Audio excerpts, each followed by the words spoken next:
in that transition from leaving a multinational to starting Asia Advisory, um, because I had a couple of steps in between. It wasn't like a leave the six-figure salary full-time employment and then go straight into the startup, kind of build something from scratch. I think that's a terrifying jump, no matter how confident you are. But I had a couple of transition steps which helped me to get there, and one of those was it kind of happened organically, but in my agency roles, one of the one of the big clients I was looking after was Tourism Australia, and I ran the global media business out of Sydney here, and we had 20 people in the Sydney office, and then we had local market teams in 14 countries.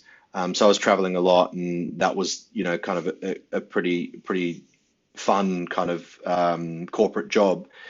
But I decided that I needed to go and get some of the more sort of grassroots experience of working with a tourism operator. And I'd met this guy, and I thought I was going to work with him in a casual sort of capacity on weekends. He just bought a business, and he was just starting a tour boat business on Sydney Harbour, doing two different products. One was a luxury charter boat for up to 10 people that you hire with a captain, and the other one was like a ticketed tour around Sydney Harbour to get to know the sites. And initially, I was just going to help him on weekends for a bit of fun, and then we sort of did it for a little bit. And he's like, "Oh, actually, I think I want to employ you full time." And so that was a kind of a transition role for me. I worked for him for a couple of years full time as full time with him for a year. But then that helped me transition to start Asia Advisory, because I realized that he wasn't just the only operator and the only tourism business that was going through that challenge.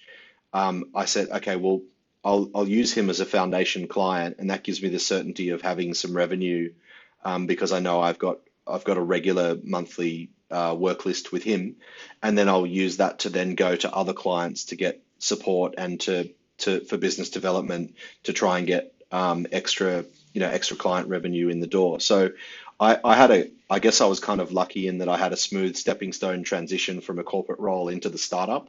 But I think if you can, I guess the learning out of that is, if you can try and find a foundation client, or someone that you're either working with through your existing network, or someone that you've got a lot of trust with and rapport, and they buy into you and the business, then that kind of eases the